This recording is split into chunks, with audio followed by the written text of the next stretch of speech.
Franchising your business, it might sound like the next big move, but here's the truth. If you do it too early or for the wrong reasons, it can destroy everything that you've worked so hard to build.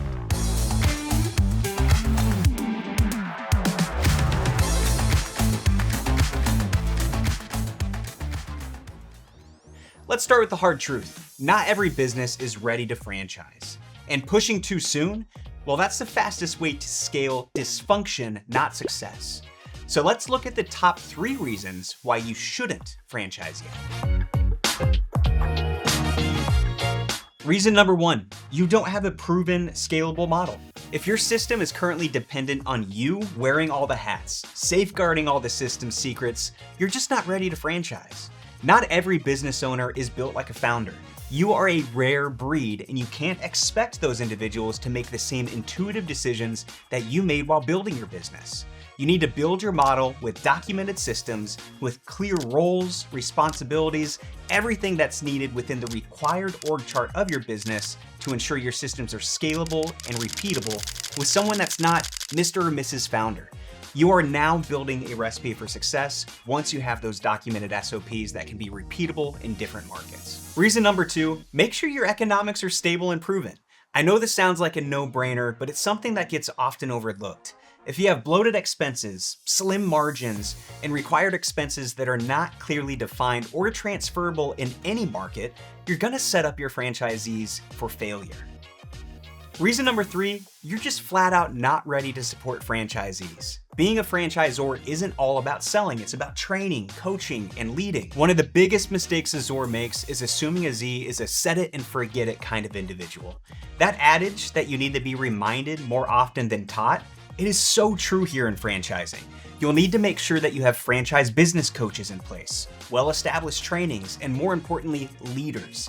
The most successful franchisors delegate key responsibilities to individuals that are experts within their field so you can focus on innovating the system versus being stuck in the weeds.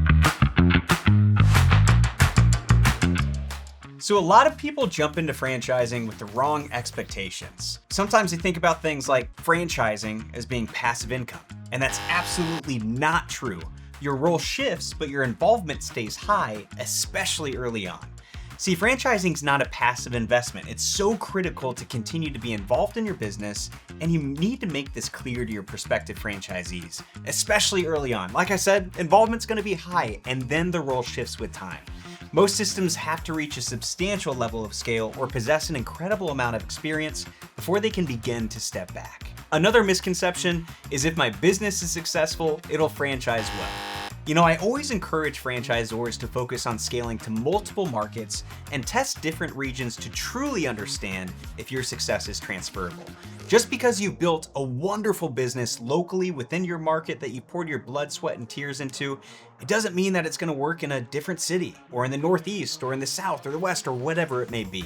So it's so important to get your model effective in different socioeconomics and geographies with different owning profiles as well. Another misconception is more franchisees equals better. More franchisees, it's not always better. You can have too much of a good thing. You want to be hyper selective about who you're approving within your system. Who are the buyers that are going to outperform your original locations and raise your system's performance? Personally, I'd rather have 10 franchisees doing 10 million in revenue each than 100 franchisees doing 100K each, just because I can say, look at all these people I've placed. Another misconception is the franchisor steps away after signing. But signing the agreement is the beginning of the relationship. A good franchisor, they understand that early franchisee experiences, it shapes everything within your business. If a new franchisee feels abandoned, they lose confidence fast.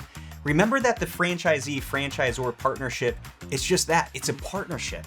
Some even define it as being a marriage. So think about it this way as well. Your next 10 deals, they often depend on your most recent operators. I've heard a misconception too that franchise brokers will do all the work, but some help, some hurt. Just like with your franchise partners, some brokers will help and some will harm.